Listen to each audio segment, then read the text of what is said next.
The day after the pirate attack, Day burst into June's quarters without knocking. Hyera was there too, as always, reviewing tactical reports from the previous day's battle. She barely looked up at the interruption, having grown accustomed to Day's lack of regard for privacy. "You need to see this," Day said breathlessly, clutching his datapad. "I've been analyzing data we pulled from the pirate ships before they jumped away, cross-referencing with our long-range scans of Valtorian space. Joan, it's bad. Really bad." June took the datapad and scrolled through the information. His expression grew darker with each page. Economic collapse projections, rebellion statistics, resource depletion rates, military casualties from internal conflicts. "The Valtorian Empire is dying," Dai said bluntly. "They've conquered too much territory too fast. They're incredible warriors, but they don't know how to govern. Every planet they take eventually rebels because Valtorian administrators only understand force. They're spending more resources crushing rebellions than they gain from conquest." Hyera stood up slowly, her expression carefully neutral. "Where did you get this information?" "It's all public data, just scattered and encoded," Day explained. "Nobody's put it together because nobody cares. But the pattern is clear. At current rates, the Valtorian Empire will collapse within 2 generations. Maybe less. You should not know this," Hyera said quietly. June looked at her closely. "But you already knew, didn't you?" Hyera was silent for a long moment. Then she walked to the window and stared out at the stars. "Every Valtorian commander above a certain rank knows. We are taught to ignore it, to focus on victory and honor. We are told that more conquest will solve the problem. It never does." She turned back to face them, and for the first time since June had met her, she looked truly vulnerable. "I became a warrior because I had no choice," she said. "In Valtorian culture, females are divided into 3 classes: warriors, breeders, or workers. I was tall and strong, so I was placed in warrior training at age 5. But before that, when I was very small, I wanted to be something else." "What did you want to be?" Joan asked softly. "An architect," Hyera said, and her voice carried a note of old pain. "I loved to design things, to create structures, to build. But that was not permitted. Warriors fight. That is all. When you complimented my appearance that day, June, it shocked me because no one had ever acknowledged that I existed beyond my function as a weapon. You saw me as a person. That is why I reacted so strongly." Day and June exchanged glances. This was more than cultural exchange now. This was about the future of an entire civilization. Over the next few days, Hyera began to open up more. She told them about the other warriors she knew who wanted different lives. The brilliant strategist who dreamed of being a teacher. The decorated pilot who secretly wrote poetry. The weapons master who loved to cook. "We are all trapped," she said. "Trapped by tradition, by honor codes, by a culture that only values one kind of strength." Then the message came. It was encrypted, marked urgent, and addressed specifically to Commander Hyera. When she opened it, her face went completely blank. "What is it?" June asked, concerned by her reaction. "Orders from the Valtorian High Command," she said, her voice hollow.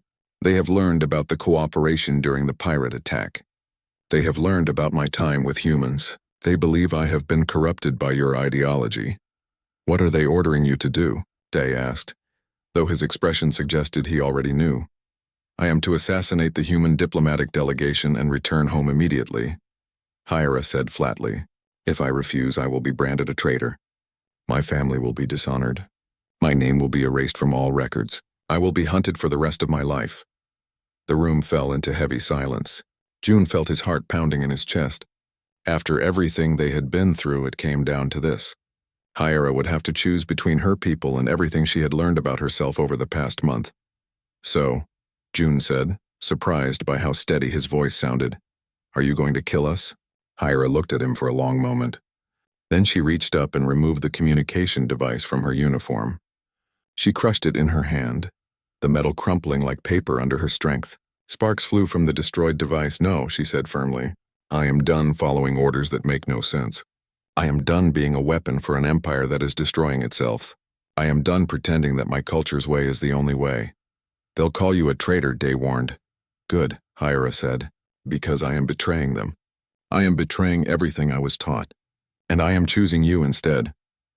She looked directly at June when she said this, and her skin flushed that deep purple color again. June felt something shift in his chest. Something that had been building over the past weeks, but that he had been too afraid to acknowledge. I request asylum with humanity. Hyra said formally, I offer everything I know about the Valtorian Empire in exchange for protection. And I want to learn how to be something other than a warrior. Ambassador Park had to be summoned. Earth Command had to be contacted. Legal experts argued for hours about the implications. But in the end, the decision was simple. Hyra had saved human lives during the pirate attack. She was offering valuable intelligence, and more importantly, she was asking for help. Asylum granted, Ambassador Park said finally. Welcome to humanity, Commander Hyra. That night, after all the official business was concluded, June found Hyra standing alone in the observation deck. She was watching the stars, her expression thoughtful. Are you okay? He asked, standing beside her. I do not know, she admitted. I have just abandoned my entire civilization. Everything I have ever known. For what? For ideas I do not fully understand? For people who are supposed to be weak? We're not that weak, June said with a smile. No, Hyra agreed, looking at him. You are not. You are strong in ways my people never understood. You see strength in gentleness, power in cooperation, courage and kindness. You changed my entire worldview with a single inappropriate compliment, June laughed. My worst moment turned out to be my best moment. Funny how that works. They stood in comfortable silence for a while, watching the stars together.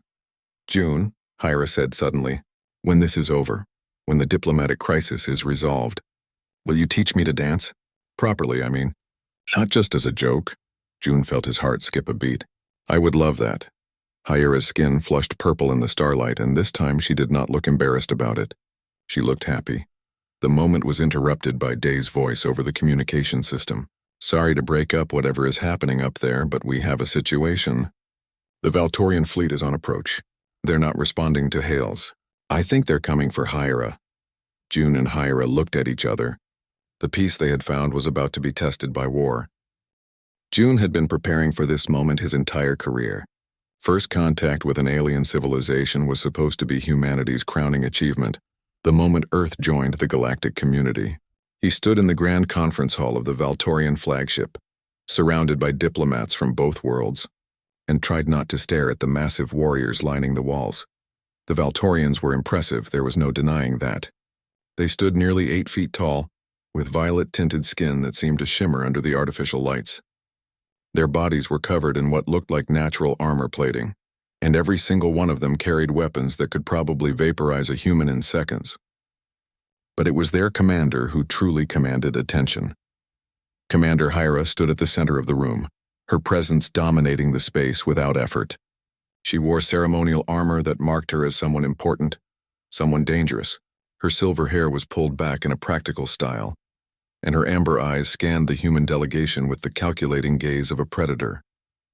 She had led the Valtorian fleet that had intercepted Earth's exploratory vessel 3 weeks ago, and now she would determine whether humanity lived or died.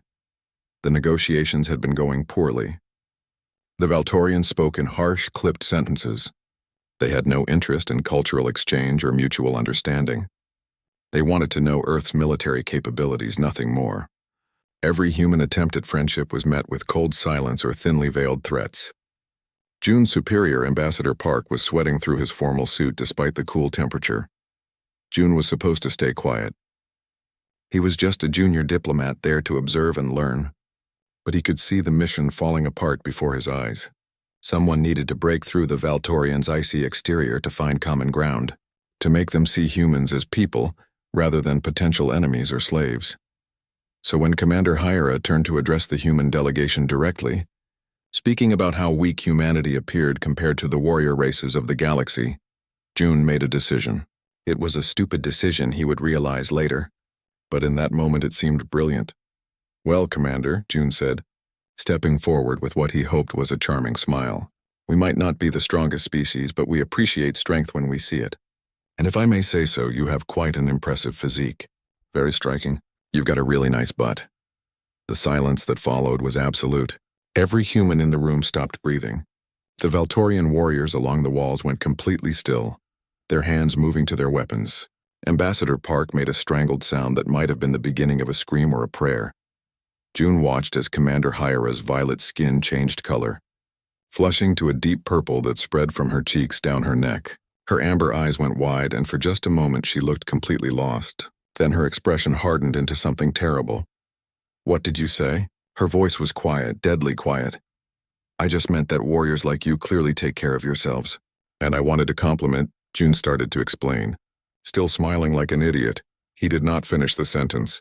Commander Hyra moved faster than his eyes could follow. One moment she was standing 10 feet away. The next her hand connected with the side of his face with the force of a freight train. June felt his feet leave the ground. He flew backward through the air, crashed into a metal pillar and crumpled to the floor in a heap. Pain exploded through his entire body. His jaw felt wrong, loose somehow. His ribs screamed in agony with every breath. Through blurring vision, he saw Ambassador Park shouting something, saw human security personnel drawing weapons, saw Valtorian warriors doing the same. The careful first contact was dissolving into chaos, and it was all his fault. Commander Hyra stood in the center of the room, her chest heaving, her face still that deep purple color. She was staring at her own hand like she did not recognize it. Around her, Valtorian officers were shouting in their harsh language, and the human delegation was backing toward the exits. "Medical emergency," someone was yelling. "Get him to the ship!" Strong hands grabbed June under the arms and dragged him backward. His head rolled to the side and he saw Commander Hyra watching him leave. Her expression was strange, conflicted in a way that seemed unusual for someone who had just assaulted a diplomat. Then the doors closed and June finally lost consciousness. He woke up 3 hours later in the medical bay of the human ship. His best friend Day was sitting beside the bed, reading something on a datapad. When he noticed June's eyes were open, he set it down and grinned. "You're alive," Day said cheerfully. "Congratulations on having the hardest head in human history. Your jaw is fractured, you've got 3 broken ribs, and you're going to have the most spectacular bruise anyone has ever seen. But you'll live." June tried to speak, but his jaw was immobilized. He made a questioning sound instead. "Oh, the diplomatic situation?" Day laughed, but it was not a happy sound. "Complete disaster. Ambassador Park has been on emergency calls with Earth Command for hours. Half the delegation wants to evacuate immediately. The other half wants to declare war. Everyone agrees you're an idiot." June closed his eyes. He had ruined everything.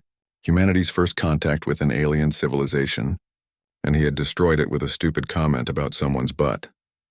"The weird thing," Day continued, his voice turning thoughtful, "is that the Valtorians haven't attacked. Their fleet is just sitting there. No threats, no demands, nothing. Like they're waiting for something." Before June could respond, alarms started blaring throughout the ship. Red lights flashed, and an automated voice announced that there was an unauthorized boarding. Day jumped to his feet, his hand moving to the small sidearm he wore. The medical bay doors opened. Commander Hyra stood there alone and unarmed, her hands raised in what might have been a peaceful gesture. She was no longer wearing her armor, just a simple uniform. Her skin had returned to its normal violet shade, but her eyes were uncertain. "I request permission to speak," she said in heavily accented but clear English, with the human who complimented me. Day looked at June. June looked at Hyra. Somewhere in the distance, security alarms were still blaring, and Ambassador Park was probably having a heart attack. This first contact was not going according to plan at all. The medical bay remained frozen in tense silence. Day had his hand on his weapon but had not drawn it yet. Commander Hyra stood in the doorway, looking uncomfortable in a way that seemed completely wrong for someone so physically imposing. Human security forces were shouting from somewhere down the corridor, their boots pounding against metal floors as they rushed toward the breach. "Please," Hyra said, her voice carrying a strange note that June had not heard before. "I came alone. I have no weapons. I must speak with him." Day glanced at June, who managed a small nod despite the pain in his jaw. Against his better judgment, Day stepped aside and spoke into his communication device. "Stand down. I repeat, stand down. The situation is under control."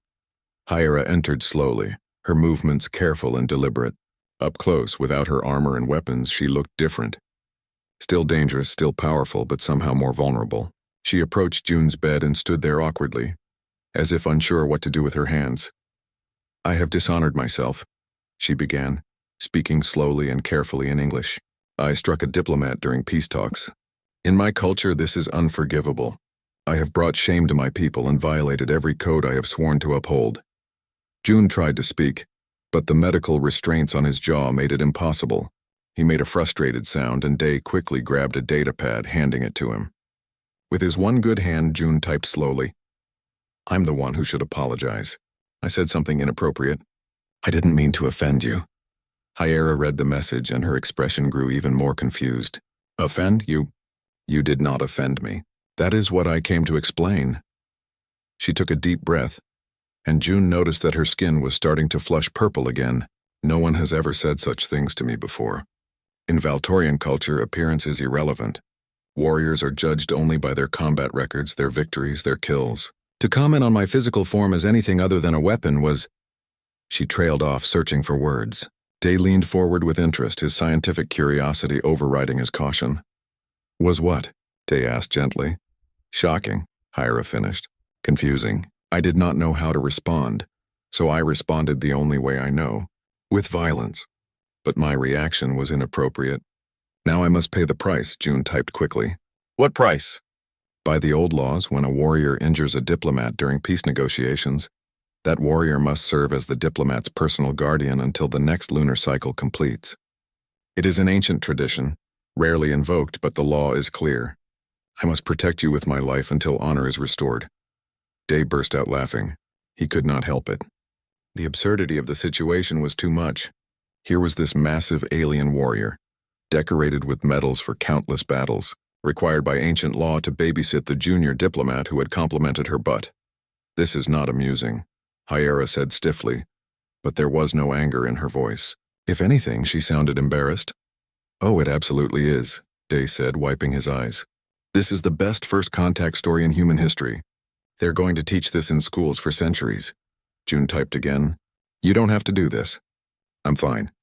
We can call it even. Hyera shook her head firmly. You do not understand. If I do not fulfill this obligation, I will be executed for dishonoring the Valtorian Empire during diplomatic proceedings. This is not a choice. For the next 28 days, I am your guardian. Where you go, I go. Your enemies are my enemies. Your life is more valuable than mine. The medical bay doors opened again, and Ambassador Park rushed in, flanked by security officers.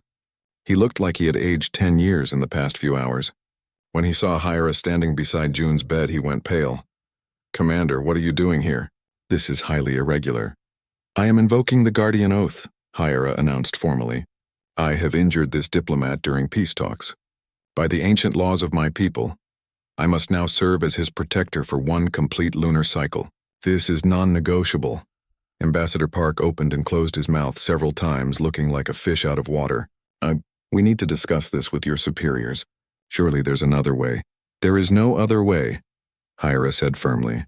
I have already submitted my formal declaration to the Valtorian High Command.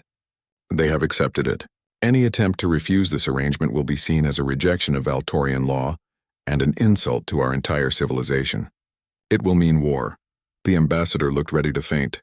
Dee was grinning like this was the best day of his life. June just wanted his jaw to stop hurting. Over the next week, the arrangement became reality.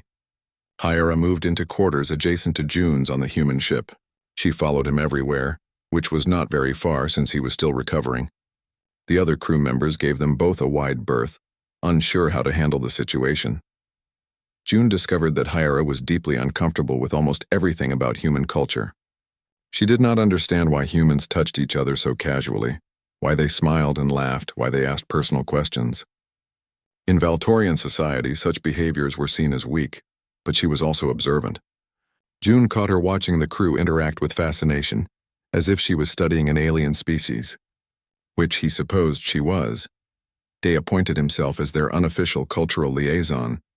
He spent hours explaining human customs to Hyera, delighting in her confusion when he described things like birthday parties, romantic comedies, and the concept of complimenting someone just to make them feel good. But why would you say something positive if you gain nothing from it? Hera asked during one of these sessions. Because making someone else happy makes us happy, Day explained. It's called empathy. Hyera considered this for a long moment. We do not have a word for that in my language. As June healed, he began to talk more with Hyera. He learned that she had been a warrior since childhood, trained in combat before she could properly speak. She had conquered planets, led fleets, killed thousands. But she had never had a friend. When June asked her what she did for fun, she looked confused. Warriors do not have fun, We train, we fight, we serve the Empire. That sounds terrible, June said honestly. For the first time since they met, Hyra smiled. It was a small, uncertain smile, but it was real. Yes, she agreed quietly. Sometimes it does. The Valtorian war fleet arrived in overwhelming force.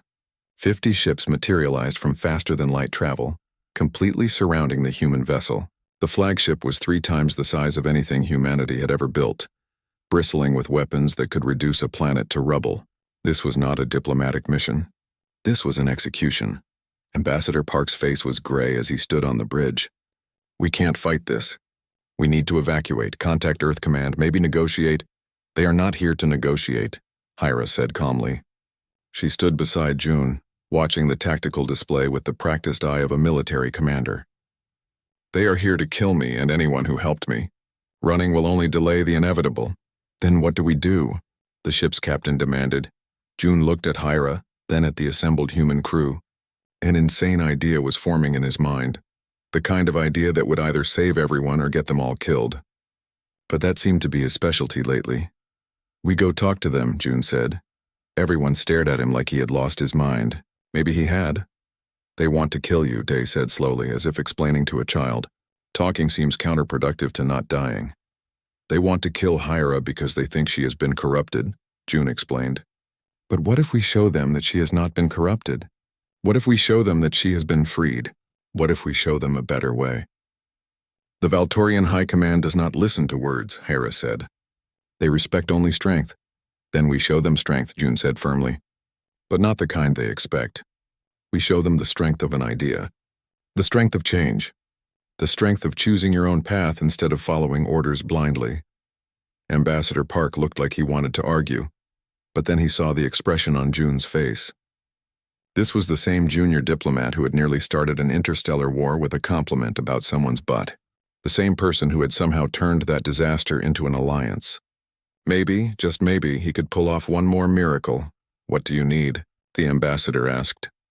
I need you to arrange a meeting with the Valtorian High Command, June said, on their flagship, face to face, and I need Hyra to come with me. They will kill you the moment you board that ship, Hyra said. Maybe, June agreed, but I do not think so. Because they are curious. They want to understand what happened to you, and curiosity is the first step toward change. 6 hours later, June and Hyra stood in the transport shuttle, preparing to board the Valtorian flagship. Day had insisted on coming too, claiming that someone needed to document humanity's most spectacular diplomatic failure or success for the history books. The interior of the Valtorian flagship was intimidating. Everything was designed for warriors, large and imposing and built to remind visitors of their own inadequacy. Armed guards lined every corridor, their weapons tracking the 3 humans as they walked past. The high command chamber was massive, designed to hold thousands of warriors during important announcements. But today, only the ruling council was present. 7 ancient Valtorians sat on elevated platforms, their armor marking them as the most decorated warriors in the Empire. They looked at Hyra with expressions of cold fury. Traitor, one of them said. You abandoned your post. You refused direct orders. You sided with aliens against your own people. Give us one reason why you should not be executed immediately. Hyra stepped forward, and June noticed that she was not afraid. She stood tall, proud, confident in a way he had never seen before. I will give you 7 reasons, Hyra said clearly. 1 for each member of this council. The Valtorian Empire is dying. Our conquest strategy is unsustainable. Our warrior culture prevents us from governing effectively. Our refusal to adapt makes us weak, not strong. Our enemies multiply while our resources diminish. In 2 generations, there will be no Valtorian Empire. And you know this is true. The council members shifted uncomfortably. No one spoke, but their silence was confirmation enough. I did not betray the Valtorian people, Hyra continued. I betrayed a system that is destroying them. I have spent 1 month with humans, and I learned more about real strength than I did in 20 years of warrior training. Shall I show you? Without waiting for permission, Hyra began to speak. She told them about the pirate attack, about human cooperation and coordination. She explained empathy, friendship, the power of working together instead of competing for individual glory. She described human culture, their art and music and joy, their ability to see value in things beyond combat.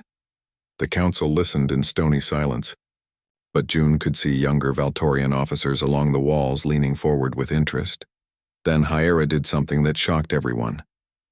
She removed a datapad from her belt and projected holographic images into the air. They were architectural designs, buildings that combined Valtorian strength with human aesthetic beauty. She had been working on them secretly for weeks. "I wanted to be an architect," Hyera said quietly, "before I was forced to become a warrior. These are my designs for the cities we could build instead of the worlds we could conquer. This is what I could create if I was allowed to be more than a weapon." One of the council members, the oldest one, stood up slowly.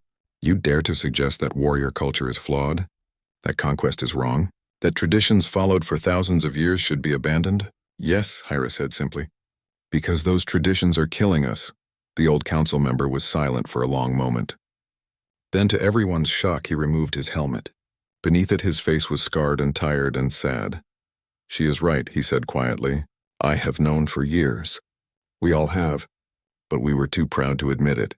Too afraid to change, the chamber erupted in chaos.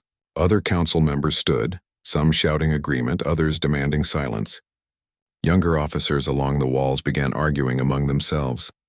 The perfect military discipline of the Valtorian Empire was cracking before June's eyes. He stepped forward, his voice cutting through the noise. "You do not have to choose between your culture and survival. Humanity can help. We will share our governing systems, our diplomatic methods, our ways of building instead of destroying. We will form an alliance, not as conquerors and conquered, but as equal partners." "Why would you help us?" another council member demanded. "We have threatened you. We could have destroyed you," June smiled. "Because that is what humans do. We see someone struggling and we offer help. We see potential for friendship and we pursue it. We believe that a galaxy working together is better than a galaxy at war. And honestly, we could really use allies who are as strong as you are. If you are willing to be more than just warriors." The vote was not unanimous. 3 council members voted to reject the alliance, to execute Hyera, to continue on the path of empire. But 4 voted for change. 4 voices willing to try something new. It was enough. The next weeks were chaos. The Valtorian Empire did not transform overnight. There were protests from traditional warriors. There were celebrations from younger generations who had secretly dreamed of different lives. There were negotiations and arguments and slow, painful changes. But through it all, Hyera stood beside June. They worked together, human and Valtorian, proving that cooperation was possible. Day documented everything, his scientific reports becoming the foundation for interspecies relations. One evening, after a particularly long day of negotiations, Hyera found June in the observation deck again. He was exhausted, running on caffeine and determination. "I believe you promised to teach me to dance," Hyera said. June looked up and smiled. "Right now? We have another meeting in 3 hours." "Right now," Hyera insisted, "because I have spent my entire life waiting for permission to live. I am done waiting." So they danced, clumsy and laughing, in the observation deck while stars drifted past outside. No music, no audience, just 2 people from different worlds choosing to see each other as more than their roles. When the dance ended, they stood close together and Hyera's skin was that beautiful purple shade again. "Thank you," she said softly, "for seeing me, for everything." "Thank you for not killing me that first day," June replied with a grin. Hyera laughed, a sound that still surprised her when it happened. Then she did something that would have been unthinkable a month ago. She leaned down and kissed him gently, carefully, afraid of her own strength but trusting him to understand. When they finally pulled apart, June was grinning like an idiot. "You know," he said, "I think complimenting your butt was the best diplomatic decision I have ever made." Hyera's hand came up in a mock threat to slap him again, but she was smiling. "Do not push your luck, human." Outside the window, human and Valtorian ships flew together in formation, no longer potential enemies but allies working toward a shared future. It was not perfect. It was not easy, but it was a start. 3 weeks into the Guardian arrangement, June was finally cleared for full duty. His jaw had healed, his ribs no longer screamed with every breath, and he was eager to return to diplomatic work. Era followed him to every meeting, standing silently in the corner like a violet-skinned statue. The other diplomats had stopped being nervous around her and now mostly ignored her presence. June found this progress encouraging. Humans were adaptable. They could get used to anything, even an 8-foot alien warrior who had nearly killed one of their own. The real breakthrough came during a cultural exchange event that Day had organized. He had convinced Ambassador Park that showing Valtorian visitors human entertainment would help the negotiations. Hyera was skeptical, but as June's guardian, she had no choice but to attend. The human crew had set up a recreation room with music, food, and games. When the Valtorian delegation arrived, they stood stiffly at the edges of the room, clearly uncomfortable. They were warriors, trained for combat and conquest, not social gatherings. "This is pointless," muttered one of the Valtorian officers to Hyera.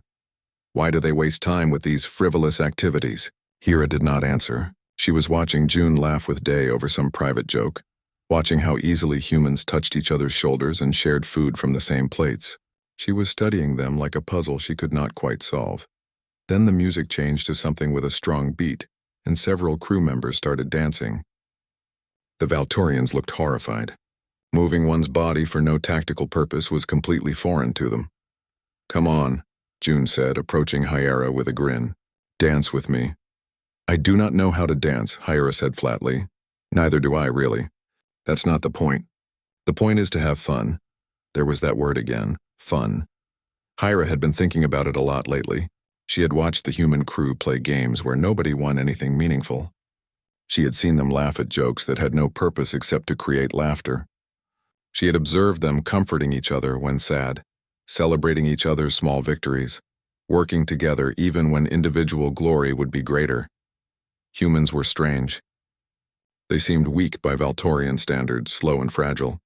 But they had something the Valtorians did not, something that made them work together in ways her people never could. Before she could respond to June's invitation, alarms blared throughout the ship. The festive atmosphere vanished instantly. Ambassador Park's voice came over the communication system, tight with fear. "All personnel to battle stations. We have multiple unidentified vessels approaching. They're not Valtorian. Prepare for possible hostile contact." The recreation room emptied in seconds. Hyera was already moving, her warrior instincts taking over. June ran beside her toward the bridge, his heart pounding. First contact with one alien species had been complicated enough. A second species arriving during this delicate moment could be disastrous. The bridge was chaos when they arrived. Screens showed 3 ships closing fast. Their designs unlike anything in human or Valtorian databases. They were broadcasting demands in multiple languages, some of which the computer could translate. "Pirates," Hyera said, her voice cold. "Scavengers. They must have detected both our ships and assumed easy targets. Can we negotiate with them?" Ambassador Park asked desperately. "No," Hyera and the ship's captain said simultaneously. The pirate ships opened fire. The human vessel rocked under the impact. Shields held, but barely. The Valtorian flagship was also taking hits, its weapon systems coming online. "We need to coordinate our defense," the captain said, pulling up tactical displays. "If we work together." "Valtorians do not coordinate," one of the Valtorian officers interrupted coldly. "We fight alone or not at all. Our honor demands individual combat." "Your honor is going to get everyone killed," Day snapped from his station. Hyera watched the tactical display, her mind racing. She had been trained for this her entire life. Single combat, glory through individual achievement. But she had also been watching humans for weeks now. She had seen how they worked together, how they supported each other, how they valued the group over the individual. "I have an idea," June said suddenly. "Commander Hyera, can your ship handle those 2 larger vessels?" "Easily," Hyera said. "They are poorly maintained, weak shields." "But my honor—" "Forget honor for a second," June interrupted. "What if you could achieve victory faster and with fewer casualties by working with us?" Hyera hesitated. Every instinct, every training session, every lesson from childhood screamed at her to refuse. Valtorian warriors fought alone. That was the way it had always been. But she thought about the past 3 weeks. She thought about Day explaining empathy. She thought about June smiling at her, seeing her as more than just a weapon. She thought about how humans seemed weak but somehow made themselves stronger together. "Tell me your plan," she said. June's plan was insane by Valtorian standards. The human ship would draw the pirates' attention, making itself look vulnerable. Meanwhile, Hyera would lead her fighters in a coordinated strike from an unexpected angle. The humans would provide targeting data and shield support, while the Valtorians delivered the heavy firepower. It required trust. It required communication. It required working together. It was completely un-Valtorian. This could work, Hyra said slowly, surprising even herself. The other Valtorian officers were shocked. Commander, this violates every principle of warrior conduct. Then I will face the consequences, Hyra said firmly. But I will not watch allies die because of outdated traditions. Implement the plan. The battle lasted only 18 minutes. The coordination between human and Valtorian forces was rough, imperfect but effective. The human ship's advanced sensors guided Valtorian weapons with devastating precision. Valtorian shields protected human crew members during critical maneuvers. When the pirates realized they were facing organized opposition instead of easy targets, they fled. In the aftermath, the bridge was silent. The Valtorian officers were staring at Hyra like she had grown a second head. The humans were grinning with relief and excitement. That was amazing, Day shouted, pulling up the battle recordings. Do you see this? Look at how we covered each other.